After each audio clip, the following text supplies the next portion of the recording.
자, 안녕하세요. 안녕하세요. 네, 조성익입니다. 지금부터 제1회 홍익공간디자인 공모전 취지와 주제 설명하면서 공모전 시작하는 설명회를 시작하겠습니다. 저는 실내건축학과의 조성익 교수고요. 어제 막 이제 여러분들이 졸업전 하시고 수상까지 잘 마무리돼서요. 이제 우리 가장 큰 행사가 마무리가 됐는데 다들 사실은 5학년 때 한번 졸업전 때 상을 노리죠, 그죠? 그래서 저도 노렸는데 고백을 이 자리에서 하자면 저는 졸업전 때 상을 못 받았어요. 그 상을 못 받고 교수님한테도 좀 따졌어요. 내가 왜 못 받았는지. 근데 이 공모전의 수상이 졸업전만큼이나 우리 학생들한테 좀 영광이 될 수 있도록 그렇게 한번 판을 짜봤으니까 오늘 한번 들어보시고 많이 좀 참가 좀 해주셨으면 좋겠습니다. 잘 아시는 자하 하디드에 대한 얘기부터 시작할 건데 1950년생이더라고요. 저보다 한 20살 이상 많았는데 아시는 분들은 아시겠지만 그 자하 하디드의 졸업 작품이 이렇게 생겼어요. 저는 이거 처음 보고 이게 뭔지는 몰랐는데 나중에 알고 봤더니 템즈강에다가 다리를 놓고 다리 위에다가 건물을 짓는 거고요. 그 다음에 14층 호텔을 짓는 건데 뭐 평면도가 있기를 하나 뭐 단면도가 있기를 하나 그런 거 하나도 없고 그냥 생면을 붙인 것 같은 엑소노메트릭 같기도 하고 평면도 같기도 하고 그런 걸로 졸업작품을 했더라고요. 근데 이 졸업작품에서 끝난 게 아니라 하디드가 처음으로 데뷔를 건축물로 지어서 건축가로 데뷔를 한 게 93년인데 이게 이렇게 생겼어요. 그리고 이 건물 비트라 소방서라는 이 건물을 발표하면서 함께 발표한 드로잉을 보면 우리가 지금까지 알고 있던 일반적인 건물의 평면도, 단면도, 엑소메트릭 이런 게 아니고 아주 독특한 이상한 도시를 함께 그린 것 같은 속도감 있는 드로잉이더라고요. 정리를 해보면 1950년생인 자하 하디드가 27살 때 런던 AA 스쿨을 졸업하면서 졸업전을 냈는데요. 무려 그로부터 또 17년, 16년이 지나고 이제 첫 자기 데뷔작을 한 거고요. 그동안은 우리가 소위 얘기하는 페이퍼 아키텍트로 종이에다 그림만 그렸습니다.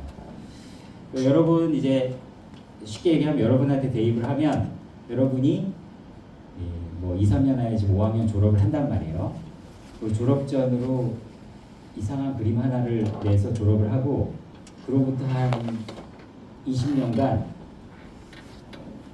취직도 안 하고 벌이도 없이 그냥 이상한 그림만 계속 그리면 이제 엄마가 와서 너 이제 좀 그만 좀 그리고 뭐 좀 해라 그러겠죠.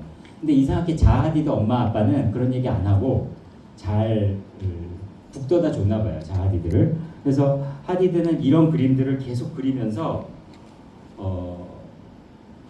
건축가가 될 때까지 건축가로 데뷔를 할 때까지 아주 독창적인 언어를 자기만의 언어를 발전시켜 왔는데 한마디로 얘기하면 좀 급진적인 거죠. 우리가 일반적으로 알고 있는 그런 건축물이나 공간이나 이런 설계를 하는 게 아니라 아주 자신만의 세계에 빠져서 푹 빠져서 뭔가 생산을 해 왔었습니다. 그래서 제가 이제 이 1회 홍익 공간 디자인 공모전을 준비를 하면서 생각한 게 그거였어요.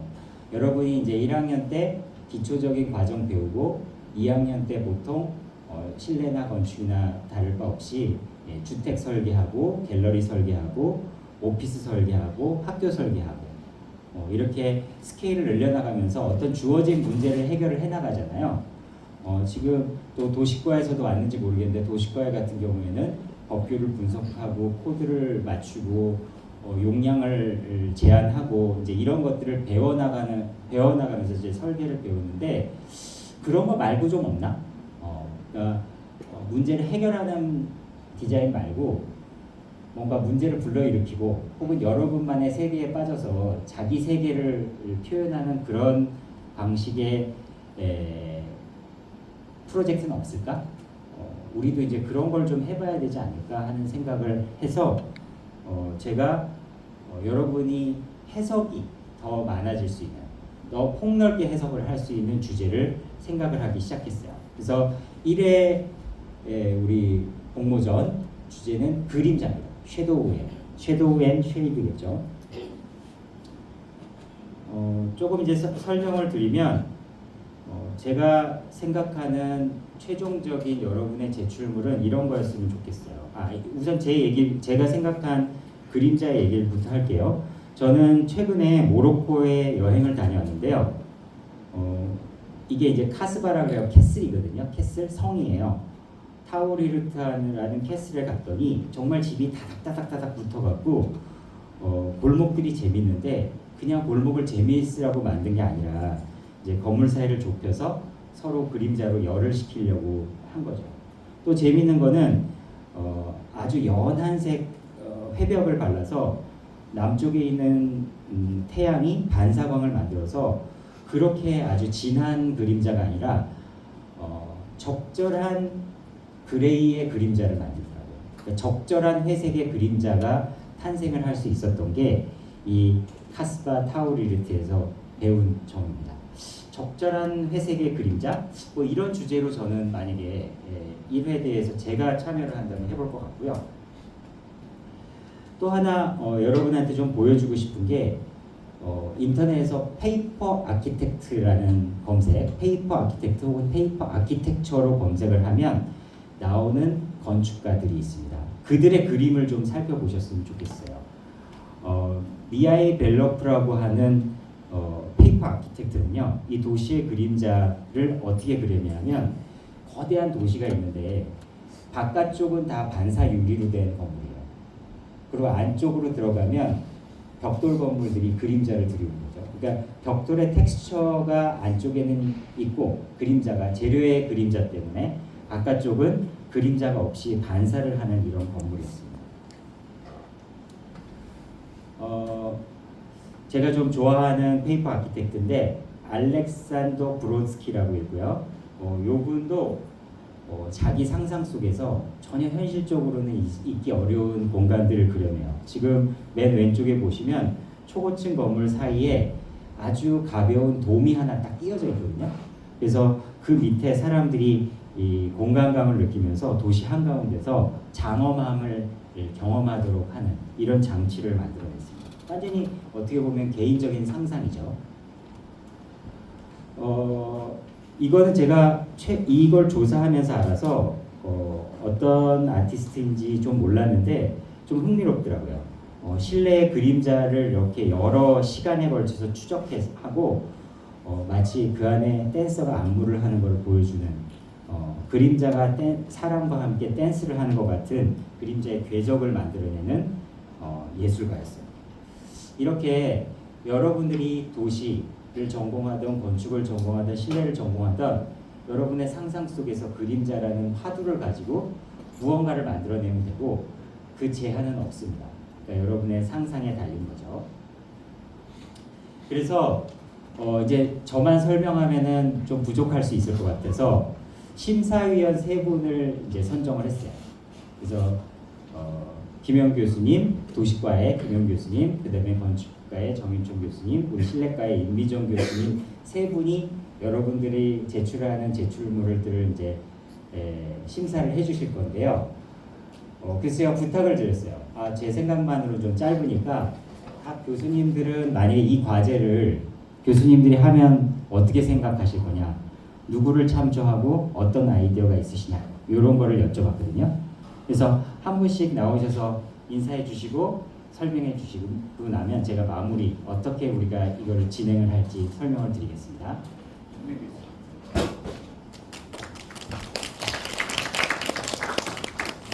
예, 반갑습니다. 도시공학과의 김형규 교수고요.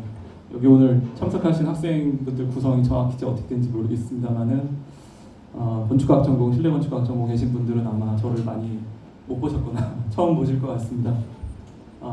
저는 빠지지 않고 저희 OT 때는 참석을 하고 있어서 아마 1학년 분들, 학생회 분들은 좀 보셨을 것 같고요. 오늘 제가 말씀드리고자 하는 그림자에 대한 얘기를 좀 들려드리겠습니다. 도시공학과 교수님이니까 뭐 도시스러운 얘기를 하겠지라는 기대 또는 걱정이 있으실 것 같은데 저는 좀 약간 다른 관점을 하나 좀 더 제안을 드리고자 합니다. 사실 도시공학과라 하더라도 도시공학과에서 일반적으로 우리가 그림자를 다루는 것은 주로 이제 건물에 의한 또는 건축물에 의한 그림자를 많이 생각을 하고 실제로 도시의 현실이 그렇습니다. 도시과라고 해서 무슨 뭐 다른 관점이 엄청나게 있다라기보다는 어떻게 보면 이제 건축, 실내, 도시가 주로 우리가 도시에서 경험하는 그림자라는 것은 건축물에 의해서 형성되는 그런 그림자다라는 것에는 많이 공감을 하는데 제가 이제 도시과라서가 아니라 여러분들도 이 공모전을 준비해 보시면서 공간의 스케일이라든가 이런 것들로부터 좀 자유롭고 그리고 그림자라는 것의 좀 본질을 생각할 때 우리가 익숙하고 관심 있는 대상이 주로 건축물에 의한 그림자에서 그렇지 도시를 보다 보면은 비건축적 요인에 의한 그림자가 생각보다 많구나. 그리고 거기에는 좀 다른 특질들이 있구나. 이런 것도 좀 고민을 해주셨으면 합니다. 그래서 이거를 뭐 이렇게 딱 어떻게 세 가지로 구분을 하고 엄격하게 유형을 나누고 뭐 이렇게 하는 것은 사실 큰 의미는 없지만 나름 좀 생각을 정리해 보면은 첫 번째 보시는 것처럼 베지테이션, 즉 도시에 있는 수목, 우리가 뭐 자연 요소라고 부를 수 있을지 모르겠습니다만은 그래도 건축물이 아닌 도시에서 우리가 쉽게 접하는 그런 가로수라든가 이런 것들에 의해서 형성되는 그림자가 하나 있을 수가 있을 것이고, 두 번째는 이게 건축과 또는 도시 또는 실내의 어디 범주에 들지 않는 영역이기도 한데 사실 우리가 잊고 있는 것 중에 하나가 바로 거대한 기반 시설에 관한 것들입니다. 교량이라든가 여기 나오지 않습니다. 철탑. 우리가 이렇게 일상에서 많이 접하지는 않지만 그래도 꽤 자주 봐요. 그런 거대한 기반 시설에 의해서 형성되는 그림자들도 있을 것이고요. 세 번째는 지형에 의한 그림자가 있습니다. 이게 사실 생각보다 많은 영향을 끼치는데 우리는 그것에 좀 이미 너무 당연하게 여기고 그것에 대한 어떤 특징을 잘 인지하지 못하다 보니까 인식하지 못하는 경우들이 있는 것 같아요. 그래서 이러한 비건축적인 요인에 의한 그림자도 한번 좀 같이 고민을 해달라. 여러분들의 이 공모전에서의 공간적 범위는 제한이 없기 때문에 그런 좀 말씀을 드리고 싶고요. 첫 번째 있는 게 수목으로부터 발생하는 그림자는 굉장히 독특한 특성을 갖습니다. 건축물에 의한 그림자는 사실 항상 생겨요. 그렇죠? 시간의 흐름에 따라서 변할 뿐이지 항상 생기는데 이 수목에 의한 그림자는 물론 이제 소나무 같은 어떤 특정 수종을 제외한 대부분의 나무는 겨울에 이파리가 이제 떨어지면서 나무가 더 이상 그림자를 거의 만들지 않는 그러한 계절성이라는 게 존재합니다. 계절에 따라서 그림자가 달라지는 어떤 효과를 줄 수 있는 존재. 이건 굉장히 재밌는 존재죠. 그 다음에 그림자를 잘 살펴보면 나무에 형성되는 그림자가 오파시티가 좀 다릅니다. 불투명성이 달라요. 나뭇잎에 그러니까 빛이 나뭇잎을 얼마나 투과하느냐, 나뭇잎이 지표면으로부터 얼마나 멀리 있느냐 이런 것에 따라서 그림자의 오파시티 또는 색깔, 농도 이런 것들이 달라집니다. 굉장히 현란한 그러한 존재라고 생각하고요. 그리고 우리가 기본적으로 물론 다 동의하진 않을 수 있겠습니다만은 나무 또는 수목에 형성되는 그림자들은 사람들한테 쾌적함을 안겨준다. 좀 좋은 쪽으로 우리는 많이 인지를 합니다. 그러한 특성이 있는 그림자예요. 그래서 이런 것들이 바로 건축이 주지 못하는 그러한 그림자의 특성이 아닐까 싶고요. 두 번째 말씀드리고자 하는 저 기반 시설에서 형성되는 그림자들은 보통 굉장히 대규모인 경우가 많습니다. 그리고 그 재료의 물성과 더불어서 그림자로부터 우리가 느끼는 어떠한 선호도 이런 것들이 그렇게 높은 그림자는 아닙니다. 여기 단적으로 여기 사진을 보시는 것처럼 더운 여름에 우리가 더울 때 여러분들도 아마 요즘 친구분들하고 나가실지 모르겠습니다만은 해 지고 나서 한강다리 밑에 이렇게 가면 그림자도 있고 좀 시원해요. 요때를 제외하고는 이러한 대규모 기반시설에 의해서 형성되는 그림자가 사람들한테 그렇게 친숙하거나 쾌적하거나 그 다음에 선호하는 그러한 공간은 아닙니다. 그림자 자체가 굉장히 부정적인 이미지를 갖고 있는 그러한 그림자도 존재합니다. 세 번째는 좀 약간 넓은 얘기일 수 있는데요. 우리 홍익대학교가 여러분들 한번 생각해 보신 적 있습니까? 여기 산이 있죠. 학교 뒷산이 있습니다. 와우산의 남서 사면에 위치하고 있어요. 그래서 우리는 홍익대학교가 혹시 느끼셨는지 모르겠습니다만 겨울에 오전에 학교에 오면 좀 추워요. 왜? 해가 안 들거든요. 이런 식으로 지형에 의해서 그림자가 좀 많이 생기는 곳들이 있고 특정 시간대에 생기는 곳들이 좀 있습니다. 여기 보시는 사진은 이제 미국의 샌프란시스코라는 곳인데 서울 남산도 좀 비슷합니다만은 보통 산의 북사면, 북쪽 면은 해가 잘 안 듭니다.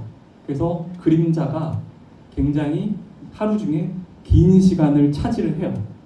그러다 보니까 사람들이 옛날부터 특히 온대 지방을 비롯해서 한대 지방, 즉 추운 겨울에 있는 곳에서는 이렇게 그림자가 많이 지는 북사면을 선호하지 않았습니다. 오히려 남사면을 선호했어요. 그래서 남사면에 있는 토지들이 가격이 더 비싸고 중요한 기능들은 남사면에 많이 들어가고 북사면은 개발의 순서가 좀 뒤로 밀린다거나 하는 식으로 공간에 지리적인 불평등이 발생하는 역할도 많이 해왔습니다. 그만큼 사회적인 의미가 있고요. 그 다음 제가 줄에 써놓은 것처럼 그런 것들이 결국에는 이곳에 사는 사람들의 사회 계층, 경제 수준 이런 것들을 많이 결정하는 데에도 영향을 미쳐왔습니다. 우리 남산만 놓고 보면은 남산의 남쪽 자락, 한남동, 부촌이에요. 부촌. 근데 남산의 북쪽에는 어떤 동네가 있는지 사람들이 사실은 잘 모릅니다. 잘 모릅니다. 네. 그곳은 사실은 예전부터 개발이 좀 늦게 되어 왔고 상대적으로 소득 수준이 낮은 사람들이 많이 살아왔던 그늘진 곳이었습니다. 이런 것들을 볼 때 역시 지형에 의한 그림자가 사회적인 분화, 경제적인 분화, 지리적인 공간의 불평등 이런 걸 이야기할 수 있다는 점도 말씀드릴 수 있을 것 같고요. 그러다 보니까 상대적으로 권력이라든가 그다음에 사회적 지위, 경제 수준 이런 게 높은 사람들이 많이 있는 사회 남사면 쪽은 보통 토지 이용의 강도가 낮았습니다. 거대한 건물들, 큰 건물들, 그 다음에 풍부한 오픈 스페이스 이런 것들이 많이 공포했던 반면에 북쪽은 상대적으로 힘이 없고 돈이 없고 이런 사람들이 작은 집을 잘라서 지어서 옹기종도 모여 사는 그러한 도시의 어떤 패브릭을 구성을 하고 있어요. 이만큼 그림자라는 거는 굉장히 스케일을 키웠을 때 그리고 지형에 의한 영향들도 봤을 때 다양한 사회 경제적인 얘기까지도 할 수 있는 그러한 가능성을 갖고 있는 어떤 아이템입니다. 그런 의미에서 그림자라는 주제 굉장히 너무 잘 설정해 주신 것 같고요. 이러한 부분들에 대한 고려까지도 함께 해주시는 그러한 공모전으로 진행해 주시길 부탁드리겠습니다. 이상입니다.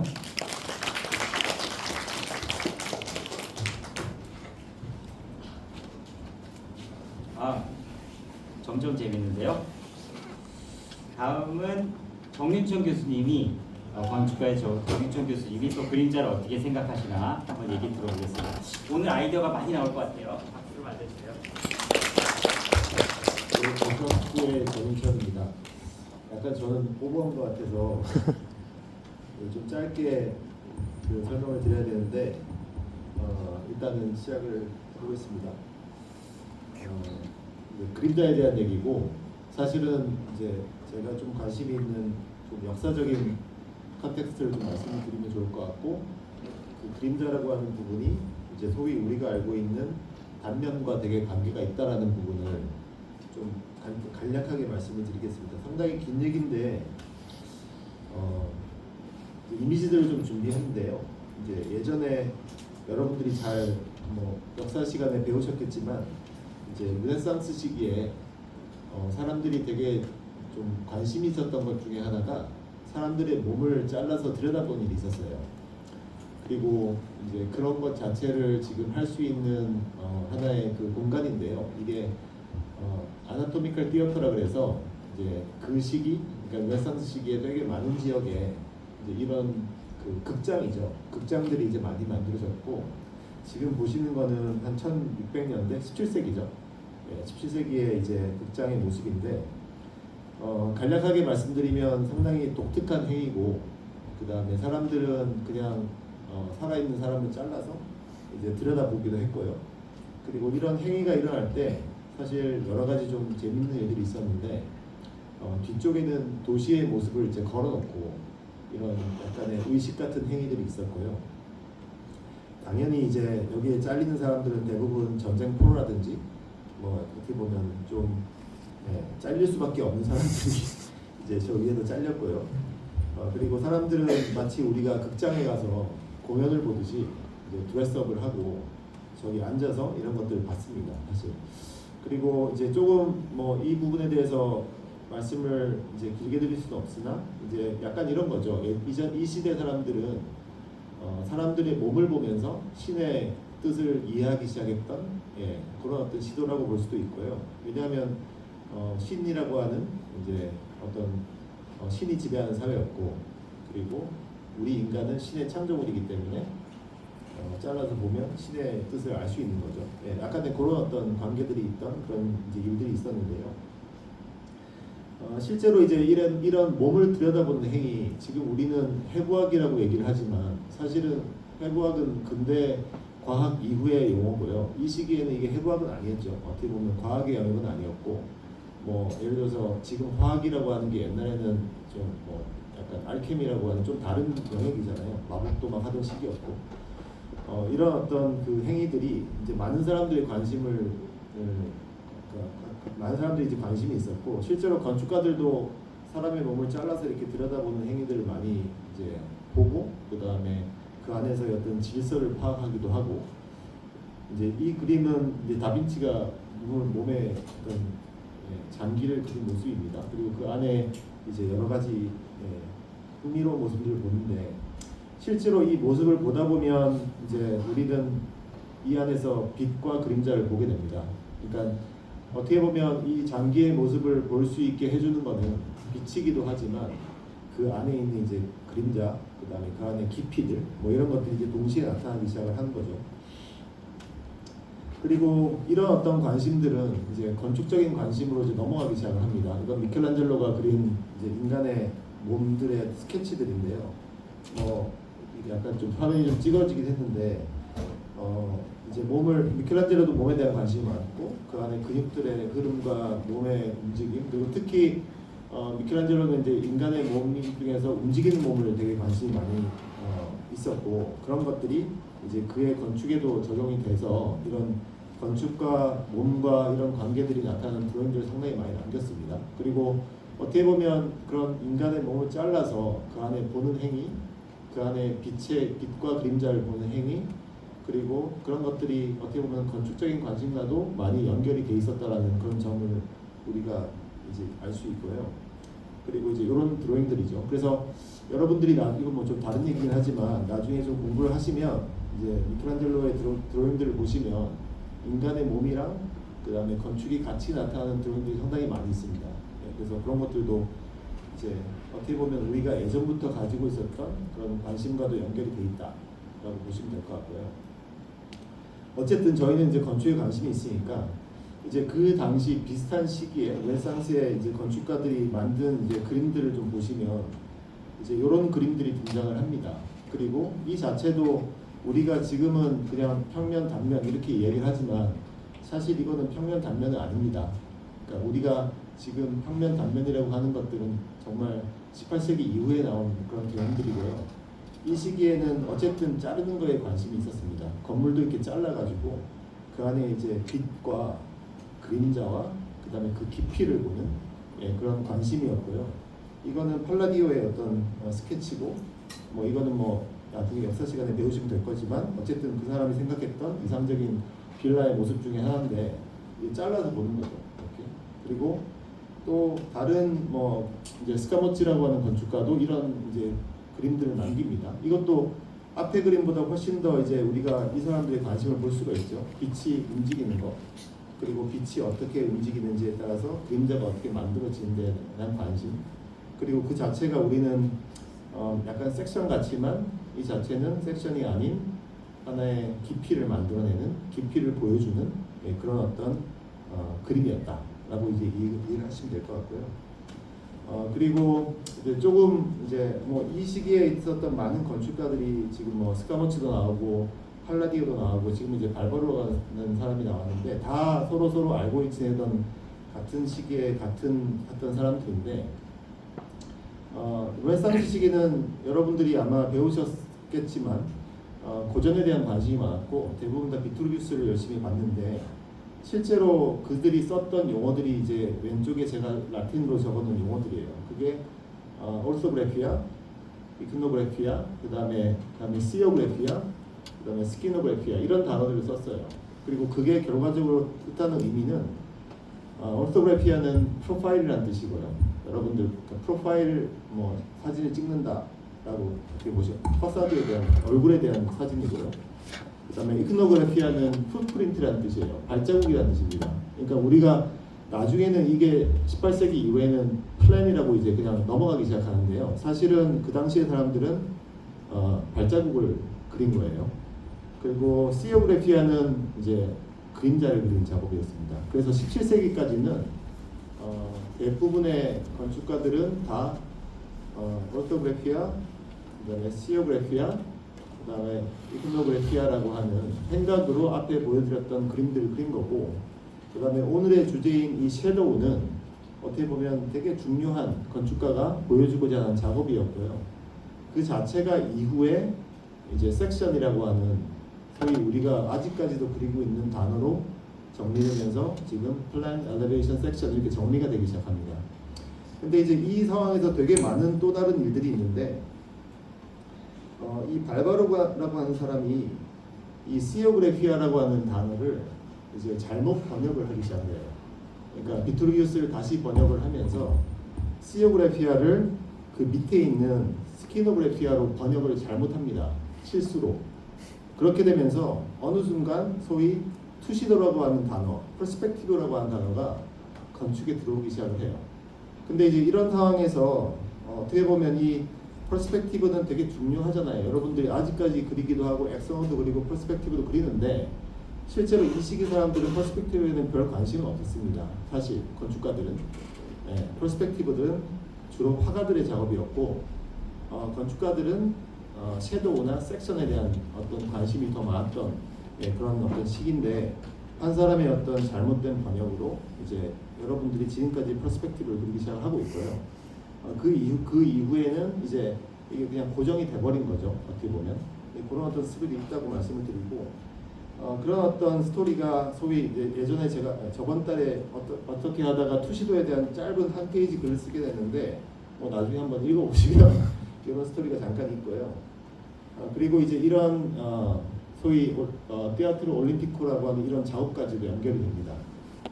스테이지 디자인을 이제 퍼스펙티브처럼 완벽하게 재현하는 작업들.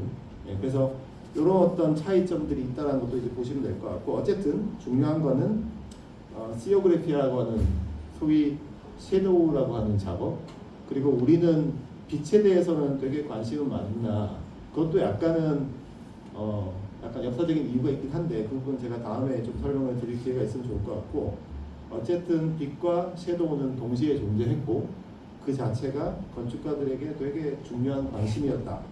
그리고 그 안에는 조금 더 깊이와 그 다음에 시간성에 대한 개념, 건축에서 그게 중요한 이야기였다. 왜냐하면 빛과 그림자는 계속 변하는 거고 고정되지 않은 실체이기 때문에요. 그리고 그런 관심들이 지금 다 슬라이드가 꼬였는데요. 그 이후에 건축가들의 작업에서도 계속 등장을 합니다. 드로잉에서도. 지금은 블레가 그린 이 아이작 뉴턴 기념비죠. 여기도 보시면 아마 아는 친구들도 있겠으나 저 안에는 거대한 섀도우와 빛이 존재하고 있고요. 단면 같죠. 그리고 그다음에 피라미드도 마찬가지고요. 뭔가 되게 유명한 애칭 시리즈고 이 안에도 결국은 빛과 섀도우와 그런 시간성 이런 것들은 계속 깊이 이런 이야기는 등장하고요. 그 다음에 레큐라는 또 다른 또 재미있는 건축가인데요. 이 사람은 약간 그 당시에 되게 독특한 사람이었는데, 예를 들어서 남자가 여자 옷을 입고 여자가 남자 옷을 입는 그런 어떤 트렌드가 있었는데 그런 것들 되게 이렇게 많이 했던 사람인데, 그 사람의 어떤 작업들도 보시면 뭔가 단면과 그 다음에 그 안에 빛과 그림자에 대한 이야기, 그리고 미스 반데로의 어떤 유명한 컴피티션 스케치인데 여기도 빛에 대한 이야기가 있습니다. 실제로 저 유리에 대한 얘기도 있으나 저기 반사되는 빛과 그 다음에 그 앞에 건물의 반사에 대한 이야기, 재질감에 대한 얘기, 그림자에 대한 얘기, 이런 얘기들이 항상 등장을 하고요. 그리고 아라타 이소자키의 또 다른 페어라고 하는 주제의 어떤 스케치도 결국은 빛과 그림자의 이야기로 우리가 이해를 할 수 있다고 저는 생각을 합니다. 그리고 마지막으로는 자하디드의 어떤 유명한 홍콩의 그 컴피티션 엔트리였죠. 마찬가지로 우리가 건축가들의 관심은 계속 유지되고 있었다. 그리고 제가 말씀드리는 건축가는 좋은 건축가들입니다. 이상한 건축가들이 아니라 좋은 건축가들은 항상 빛과 그림자와 그다음에 깊이와 소위 이제 템포럴리티에 대한 개념들은 항상 건축에서 중요하다고 생각했다. 이런 얘기를 드리고 있습니다. 여기까지 하겠습니다. 저희가 안 그래도 이거를 그냥 단순히 공모전으로 끝낼 게 아니라 학회라든가 여러분들 이제 모임에서 이야기거리가 좀 될 수 있으면 좋겠다라는 생각도 하고 있었는데 정익철 교수님이 좀 사적 고찰까지 짧게 해주셨습니다. 임미정 교수님이 끝으로 또 생각 좀 전달해 주시죠.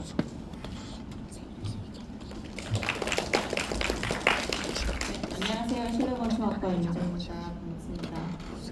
앞에서 두 분 교수님께서 너무 재미있는 또 공부를 하게 해주셔가지고 조금 부끄럽습니다. 저는 가볍게 계획을 좀 설계 디자인하는 사람이다 보니까 매우 캐주얼하게 여러분들에게 던져주고 싶은 것들이 있어서 그림자가 무엇을 할 수 있는가에 대해서 그냥 좀 살펴봤어요. 근데 우리가 조금 주변에서 아니면 우리가 좀 접근할 수 있는 그런 내용들인데요. 이 드로잉은 준야 이시가미가 그린 스케치예요. 그래서 뒤에 이제 사진 보여드리겠지만 그 가나가와 그 테크놀로지, 인스티튜트 오브 테크놀로지라는 대학 안에 광장, 플라자를 계획을 했습니다. 준야가 생각한 거는 사실 지평선을 모티브로 해서 그것을 가지고 많은 학생들이 그 주변의 사람들이 사용할 수 있는 다양한 프로그램들에 늘 담아낼 수 있는 말 그대로 그냥 그 말 그대로의 광장을 계획을 했던 거고요. 이것은 그가 그린 드로잉입니다. 그리고 여러분들이 지금 여기에서 보시는 것처럼 어떤 빛과 그다음에 섀도우들이 만들어내는 어떤 영역들, 그다음 그 안에서 되게 다양한 행위들이 만들어지고 있는 되게 애매하고 앱스트랙하고 되게 간결한 드로잉들인 것 같습니다. 네, 저희 아들내미입니다. 저 한 2년, 3년 전에 갔었어요. 근데 당시 사실 코로나 때여가지고 학생들이 많이 있진 않았어요. 겨울이었고 따뜻한 겨울이었어요. 일본이었으니까. 원래는 리밋돼서 들어갈 수가 없는 공간이었는데 저희가 살짝 몰래 들어가서 저희만 그 공간을 만끽하고 올 수 있는 되게 좋은 기회였어요.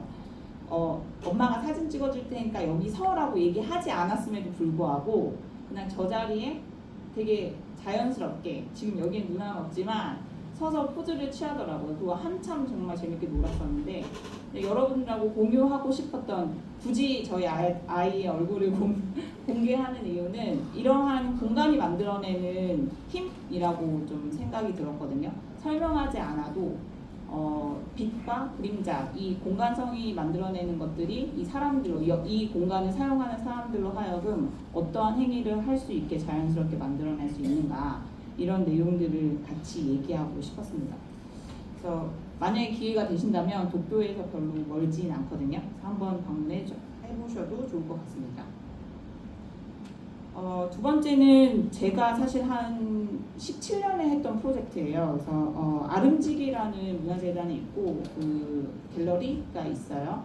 거기에서 사실 우리나라 전통의 건축물, 그다음에 의복, 그다음에 식생활 요 내용들을 가지고 주기별로 현대와 전통의 만남이라고 해서 그 전통적인 내용들을 현대적으로 다시 해석해서 전시를 합니다. 그래서 저희가 감사하게 초대가 돼서 2017년에 주거에 관련된 카테고리 안에 있는 전시를 하게 됐었는데 그 중에서의 주제가 뭐였냐면 차일이라는 거였어요. 차일이 이제 전통 건축에서 보여진 우리가 흔히 알고 있는 어떤 차양이나 이렇게 햇빛을 가리는 천막이나 패브릭 이런 내용들이거든요. 그래서 그 내용이 지금 모던의 이 현대 사회에서 어떻게 재해석돼서 공간을 만들 수 있을 것인가가 이제 그 주제였고 그것을 짧은 기간 동안 저희가 계획해서 설치를 했던 거였는데요. 두 번째로 이제 여러분한테 얘기해주고 싶은 거는 사실 앞에서 많이 얘기가 나왔던 것 같아요. 그림자가 그냥 블랙 앤 화이트의 결과물이 아니라 농담이 있을 수 있다. 진하기가 달라질 수 있다. 겹치고 그것들이 덜어내지고 하면서 그 회색의 그 그림자의 깊이감이 달라질 수 있다라는 것들이 사실은 많은 건축가들이 그리고 많은 공간을 디자인하는 사람들이 생각할 수 있는 내용인 것 같아요. 그래서 지금 보시는 거는 아름지기의 공간에 보면은 전통 한옥으로 계획이 되어져 있는 건물이 있고요. 거기에 저희가 농담이 있는, 그러니까 말 그대로 그림자의 어떤 그 깊이감이 조금 다르게 만들어질 수 있는 추가적인 어디셔널한 차이를 제 해석하는 것들을 매달았어요. 그래서 지금 보여지고 있는 드로잉은 여러분들이 아마도 이제 프로젝트 하면은 항상 만들어내는 그런 드로잉들 중에 하나일 건데, 보시는 것처럼 기존 건물들이 만들어내는 그림자와 그 다음에 어떤 우리가 어디셔널하게 만들어낸 그림자의 어떤 농담의 차이, 이런 것들을 표현한 드로잉이고요.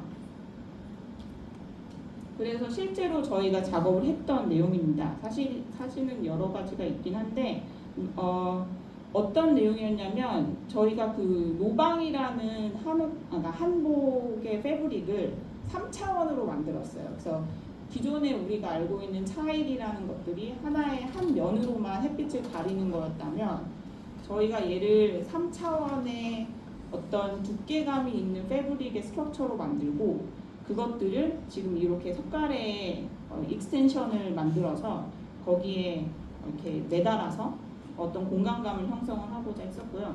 그래서 자세히 보시면 여기 보면 이제 그림자와 그 사이에 빛이 들어가고, 그리고 이 차일, 우리가 만들어낸 이 차일이 만들어내는 3차원의 그림자들이 이렇게 어떤 그림자의 변주를 만들어내는 것들을 볼 수가 있습니다. 그래서 그러한 그림자의 플레이들이 우리가 어떠한 재료를 사용하고 어떠한 스트럭처를 이용하느냐에 따라서 달라질 수 있다라는 것들 얘기해주고 싶었고요. 네, 그래서 뒤에 보시면 이렇게 3차원의 패브릭 차일이 어떤 내용인지 조금 더 확실하게 보여질 것 같아요. 그래서 두 개의 레이어 사이에 패브릭으로 스트럭처를 만들었고, 걔네들이 그 두께감을 형성하면서 석가래에 끼어지게 되고, 이 두께로 인해서 이 두 개의 레이어들과 이러한 스트럭처, 패브릭 스트럭처로 인해서 지금 보시는 것 같은 그림자를 만들어낸다라고 볼 수 있을 것 같습니다. 그다음 마지막 세 번째입니다. 그냥 상상할 수 있는 그림자였으면 좋겠다. 제가 개인적으로 여러분들이 제출하는 내용들에서 보고 싶은 거, 개인적으로 기대하는 거는 그런 것 같아요. 이거는 지금 루이 칸이 스케치했던 내용들인데요. 그러니까 이게 뭐 대단해라고 하는 거를 얘기해주기보다는 여러분들이 드로잉을 이러한 툴로 많이 사용해봤으면 좋겠다라는 생각으로 가지고 왔어요. 그래서 이 그림자를 통해서 형태를 완성해가고 자기의 생각들을 완성해가는 그 과정 안에서 이런 스케치들이 만들어지잖아요. 네, 한편으로 아쉬운 거는 요즘에 너무 툴들이 좋다 보니까 완성형의 것들을 여러분들이 너무 쉽게 보게 되더라고요. 근데 이런 고민의 흔적들이 사실은 여러 손이라든지 어떤 다른 머티리얼인지 이런 것들을 활용해 가면서 만들어낼 수 있을 거고, 그것들이 여러분들로 하여금 상상할 수 있게 도와줄 거라고 생각하거든요. 그래서 이렇게 날 것이지만 되게 앱스트랙하고 추상화된 이러한 드로잉들을 통해서 여러분들이 조금 더 상상하고 만들어내는 그런 공모전의 결과가 있었으면 좋겠다라고 말씀드리겠습니다. 네, 이상입니다.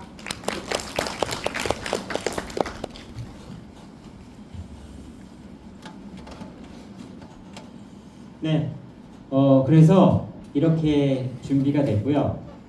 해볼만 하겠죠? 네, 좀 많이 좀 참가해 주세요. 졸업전에서 상을 못한 저로서는 이 상을 타시는 분들로 제 한을 좀 풀까 합니다. 그러니까 너무 그 학기 중에 있었던 어떤 문제를 푸는 방식의 프로젝트에 좀 벗어나서 그냥 여러분 상상력 마음껏 펼치고 스트레스 안 받고 디자인할 수 있는 그런 프로젝트가 됐으면 좋겠어요. 이거 갖고 또 막 고민하지 말고 재밌고 흥미롭게 그냥 여러분 아이디어 탁 던져보고 빨리 하나를 그랬었으면 좋겠다 생각을 합니다. 가장 중요한 상금은 총 상금 850만 원이고요.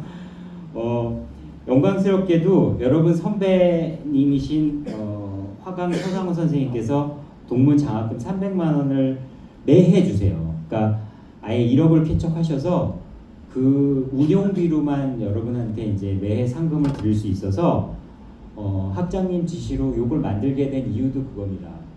매해 이제 300만 원씩 1등 장학금을 드릴 수 있고 그냥 여러분한테 장학금 턱 드리는 것보다 여러분들이 좀 재밌게 즐겁게 뭔가 생각해 보시고 그걸로 장학금 받으실 수 있게 하려고 화강 서상호 동문 장학금 1회 수여자가 이제 되실 거고요. 1등은 그리고 윈체라고 마찬가지로 여러분들 선배님인데 그 윈도우 체인지라는 뜻이래요. 그래서 창문 좀 바꿔라 그런 뜻의 창문 생산 업체입니다. 그래서 여기도 사업을 아주 성공적으로 하셔서 당장 요 취지를 들으시더니 1,000만 원을 쾌척하셔서 저희가 아주 잘 하면 앞으로도 계속 좀 받을 수 있어서 우수상 3팀 100만 원, 그 다음에 가작 5팀 50만 원 이렇게 해서 상을 드릴 수 있게 됐습니다. 여러분들의 선배님들의 쾌척으로 여러분들한테 상이 갈 수 있어서 무엇보다 너무 의미가 있을 것 같고요. 또 여기서 받으신 분들이 나중에 또 쾌척을 하실 거니까 하실 거죠? 네. 그래서 상이 좀 커질 것 같습니다. 제가 여러분들 중에 좀 불만 어린 얘기를 좀 들은 적이 있어요. 다른 학교 같은 경우는 보통 건축가 다니면 학교 내부에 상이 참 많은가 봐요. 많이 주나 봐요. 근데 사실은 홍대가 내부 상이 별로 없어요. 그 졸업전을 위시한 그 상 외에는 여러분들이 별도의 상을 받으실 기회가 잘 없었는데 이제 이 홍공공이 첫 번째 그 테이블을 끊게 되어서 아주 기쁩니다. 공모 일정은요. 지금 25일 오늘 이제 설명회를 했고요. 여러분들이 같이 이제 좀 이따 질의응답을 끝낼 거고 종강 파티는 오늘 아쉽게 취소가 됐고요. 25일부터 6일까지 참가 신청을 접수받고 그리고 지금 이제 주제 포럼 1차, 2차가 예정이 돼 있는데 요거는 제가 다시 공지를 드리겠습니다. 학생회하고 좀 의논을 해서 그 다음에 8월 1일부터 15일 제출하면 15일부터 31일까지 심사위원들이 일단은 여러분이 낸 PDF를 갖고 열람을 할 거고요. 개강하자마자 날짜 정해갖고 시상식 하도록 하겠습니다.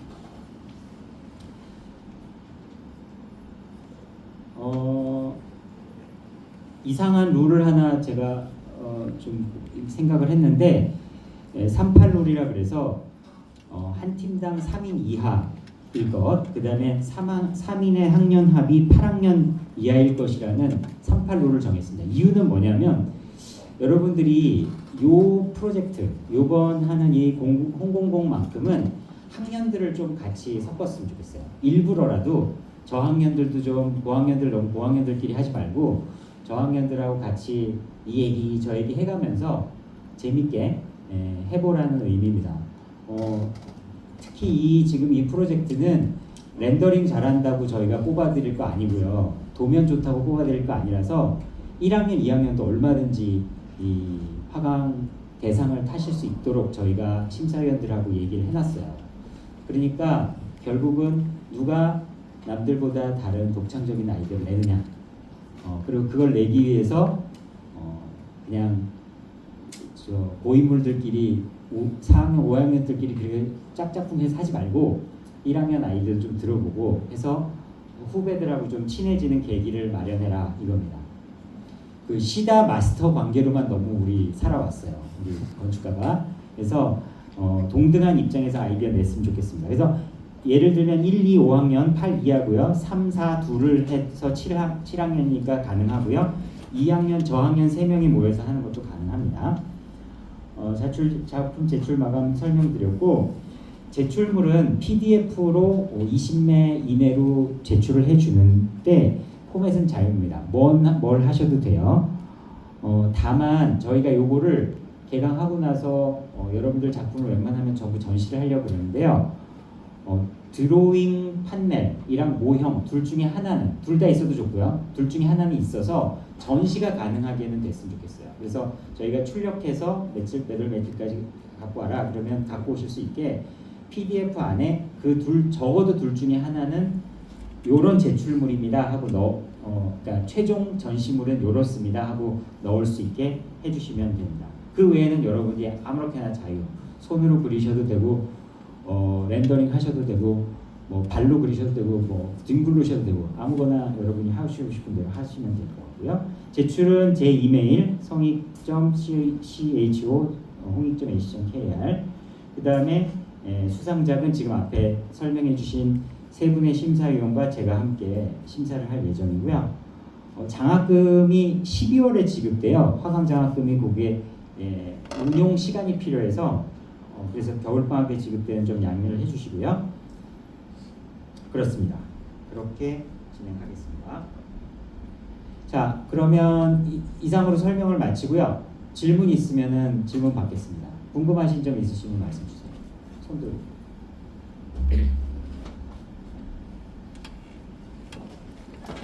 네.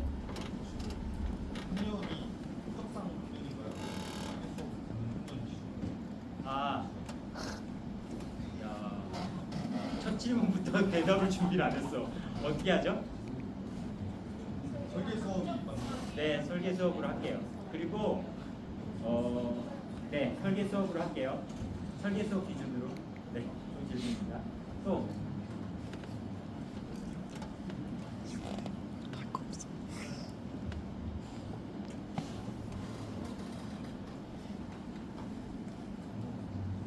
네. 1학년 손 들어보세요. 2학년 손 들어보세요. 3학년, 4학년, 5학년. 네, 좋습니다. 지금 아주 골고루 잘 돼 있으니까 여기서 뭔가 이렇게 잘 얘기를 해보시면서 팀을 만드셔도 또 질문 있어요? 네.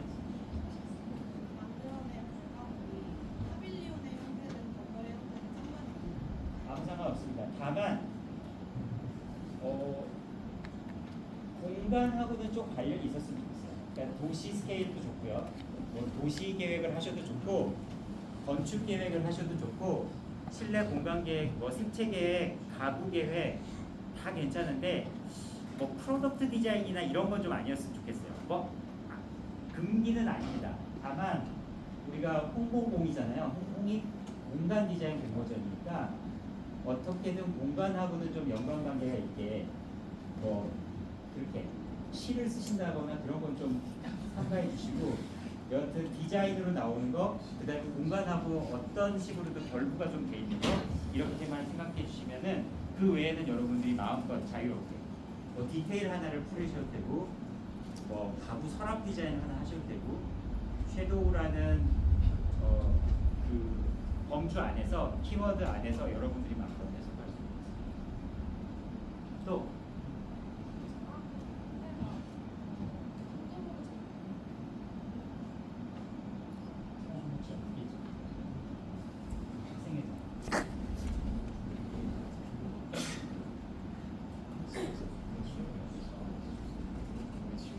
그러니까 학비에서 재해지냐 현금 지급이냐 그걸 보는 거죠. 그거 제가 곧 답변 드릴게요. 그러니까 다른 통장에 입금이 되냐 여부만 알면 되는 거죠. 그죠? 엄마 통장 말고 네, 무슨 얘기인지는 알았어요. 되게 중요한 질문이 왔는데 그건 제가 확인을 해서 공지를 하겠습니다. 그거 되게 중요하네. 사실 우리 교수님들도 여러분들 입시 수당 같은 거 받을 때 네 통장에다 넣어줄까 별도 통장에다 넣어줄까 그거 확인을 해요. 집안 사람들 모르게 좀 받아야 되는 게 있어요. 네, 좋습니다. 좋은 질문이었고요. 또 저희 결과물이 피라네시 드로잉은 사실 관점에 따라 다르겠지만 건축적 제안이라고 받아들이기 쉽지 않은 것 같은데 저희의 결과물이 그런 식의 드로잉으로서만 나타나는 건지 아무 상관없어요. 피라네지 드로잉은 정말 수많은 건축가들이 그걸 보고 영향도 받았고 아직도 그 얘기를 하고 그거에 의해서 아이디어 얻는 분들이 많기 때문에 그게 무슨 드로잉 하나라고 저는 생각 안 하고요. 아주 역사적으로 의미도 있고 그렇게만 그려내시면은 아마 선생님만 하지 않을까. 근데 이제 그게 갖고 있는 어떤 의미를 저희한테 좀 설명을 해주셔야겠죠. 왜 그걸 했는지. 그건 당연하죠. 제가 설명 안 드렸는데 당연히 달랑 그림만 내시면 되는 게 아니라 여러분들의 의도가 뭔지를 우리한테 심사위원들이 알게. 그건 너무 기본이라 제가 따로 표현을 안 했는데 20페이지 안에 그게 들어가요. 20페이지 이내에. 네.